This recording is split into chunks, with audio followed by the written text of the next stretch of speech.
Ganito na ako magluto ng munggo ngayon. Sabay-sabay na.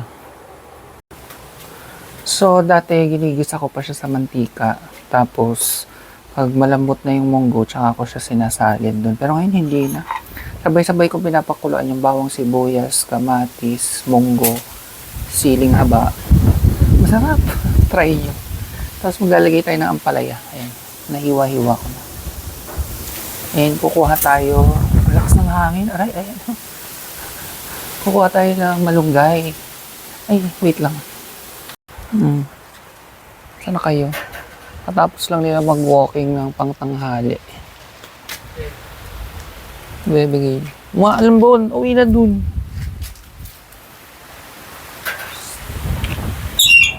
Oh shit, ang lakas naman. Dito tayo sa lupa ng tita ko kukuha ng malunggay. Nagpaalam kasi kami na tataniman namin. Pumayag naman siya.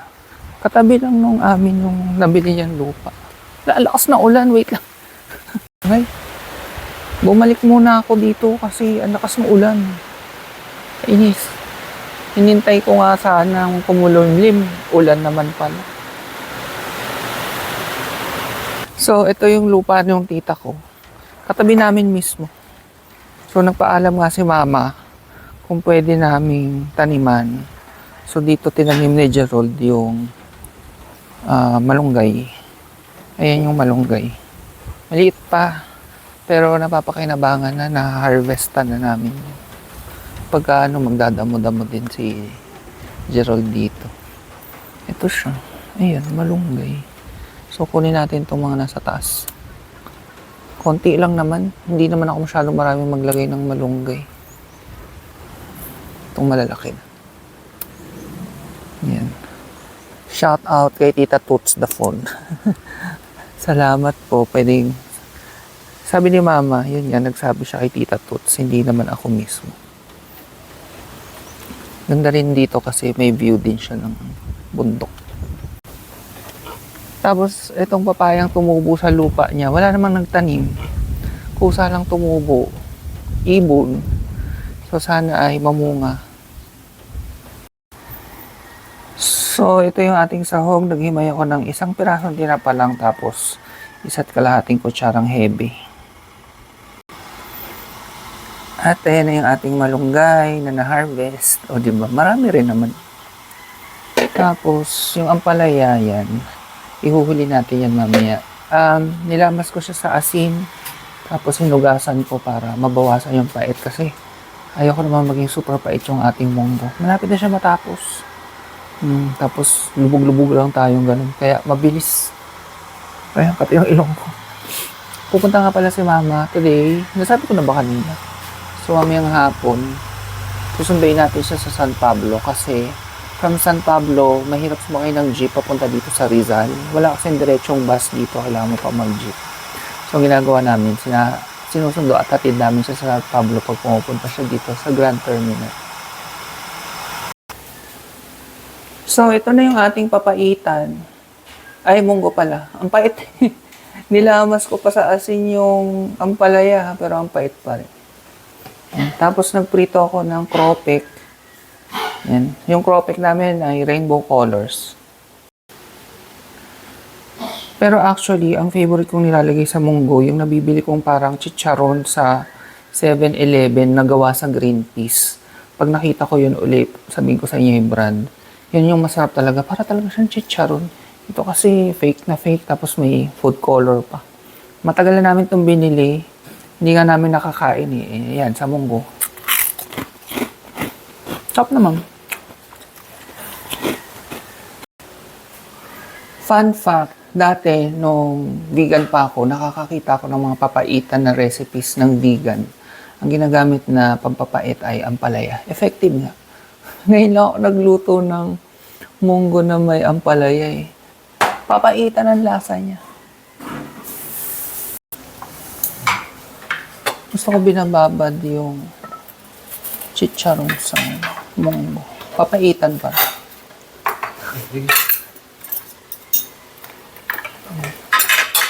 Mapait ha? Hindi ka pa naman mahilig sa mapait.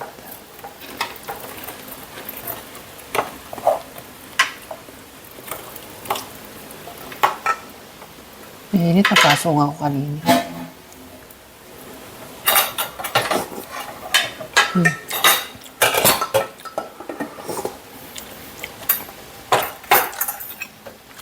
Ang hirap nga, tawag dito, tansyahin ng alat pag may kasamang pait. Nahihirapan ako magtimpla. Hindi ko alam kung maalat.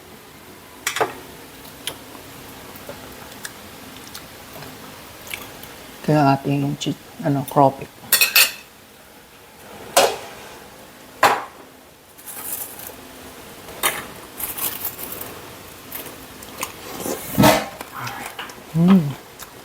Pag may cropik na, masarap na. Pero parang maalat. Nahihirapan kasi akong timplahin. Maalat ba?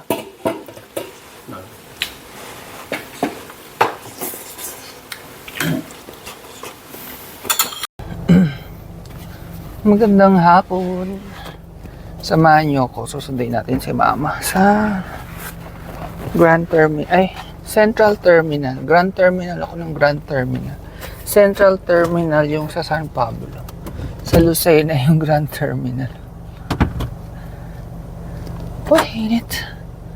Wala nga kasi kaming tawag dun, matinong parking. Pag nagkaroon kaming extra, kailangan na naming mapaayos tong papasok sa parking namin para makakapag-park na dun sa may bubong. Tapos yung bubong, kailangan namin siyang lagyan ng parang net para hindi mainit kasi yung polycarbonate, kahit na may UV something siya, ang init pa rin. Lalo na kapag tanghali, hirap na hirap mag-walking sa Gerald kasi napakainit dun. Pag may ulan naman, meron siyang tulo. Hindi kasi maganda yung pagkagawa. Nagpa-quote na kami kung magkano yan pag na-repair. Nasa 10,000 daw. Sa dami ng priority namin ngayon, sabi namin, next time na lang yun. Pero yun dapat ang next project. Yung net sa bubong. Ma-repair muna siya bago lagyan ng net. Yung polycarbonate. Tapos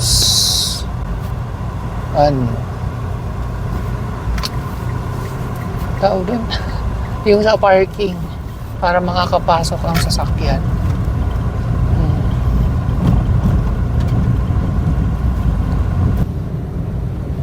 Grabe, sobrang traffic dito sa San Pablo. Almost 1 hour na ako nagbibiyahe. Wala pa ako sa terminal. Dapat 30 minutes lang yan. Maka-traffic. Ang OA ng traffic. Inamtok ng 1 hour 15 minutes. Tapos si Mama wala pa rin. Sobrang na-traffic din siya. Sabi ko nga kasi yung ganitong oras, rush hour na yung pagdating ng mga 4, 5, 6. Naku, ang traffic na yan talaga dito sa Santo Tomas. Kaya dapat next time, aalis siya ng bahay mga 12. Mga 3 siya nandito. Ngayon kasi 3, doon pa lang siya nakasakay sa terminal. So, abutin talaga ng ganitong oras. Malapit na raw siya. Hintayin ko na lang. Feeling ko andito na si Mama. Yung kakadating na bus. Feeling ko lang.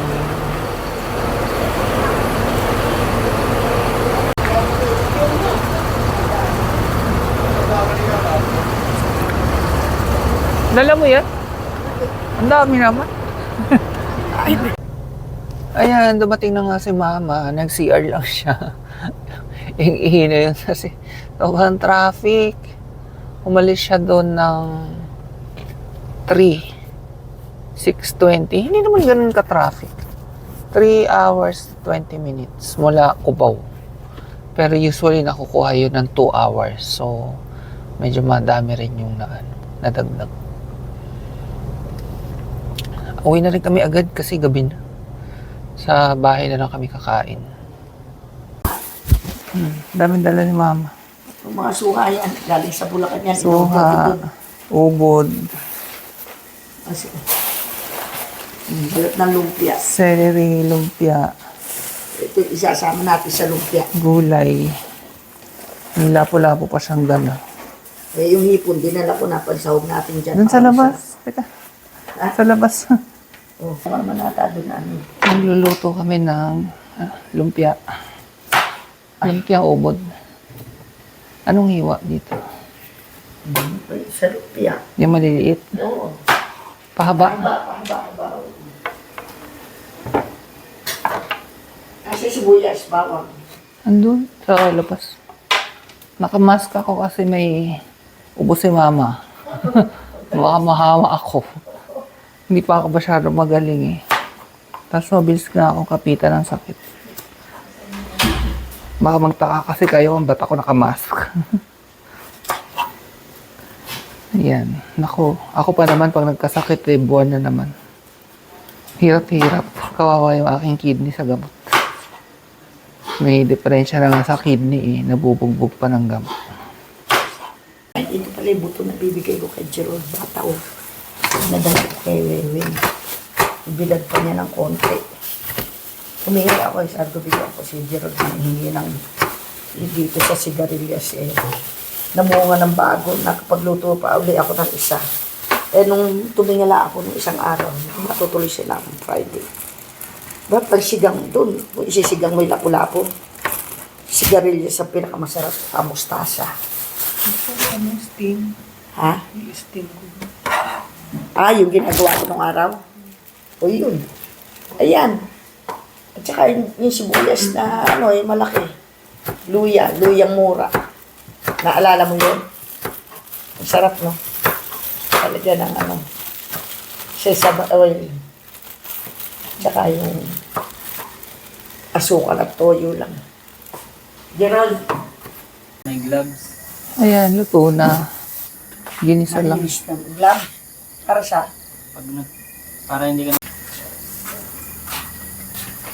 gano'n ba kalaki gusto nyo? Sakto lang. Para malutong. Yan. Pag matabang-mataba kasi, ano. Para binibili natin doon sa ano.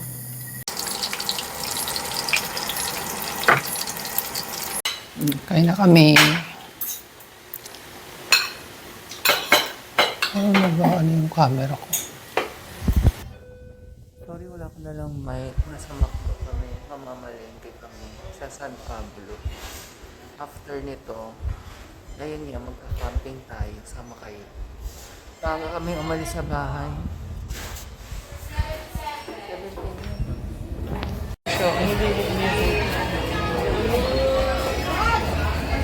ang laki ng ano is bakit siya naman.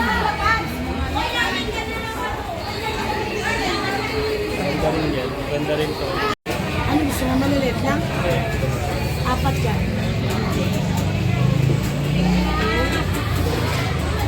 Bakit ka ba ganda? Kuya, okay ka na? Ako hindi pa. Kulay.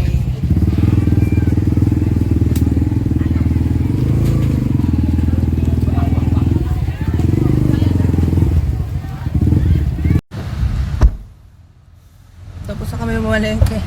Uwi na. It's 8:30. Maaga pa. Ang aga natin natapos. Dati papunta pa lang tayo ganitong oras. Mag-haul lang ako ng aming mga napamili.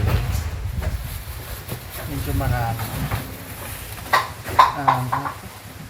Ito na ba yung box? Okay, nililinis pa ni Mahal yung mga seafood. Ito muna. Saging, para sa mga babies talaga yan. No, kumukha na kami onti-onti. Tinapang galunggong.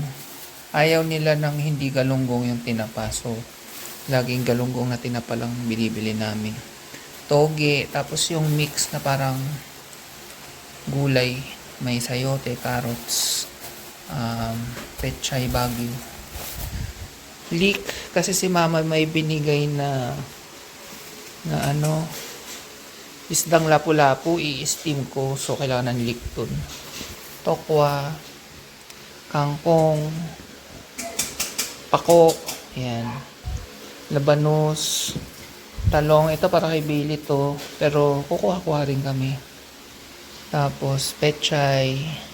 Yung talong mura lang 50 kilo. Sibuyas, kamatis, okra, luya.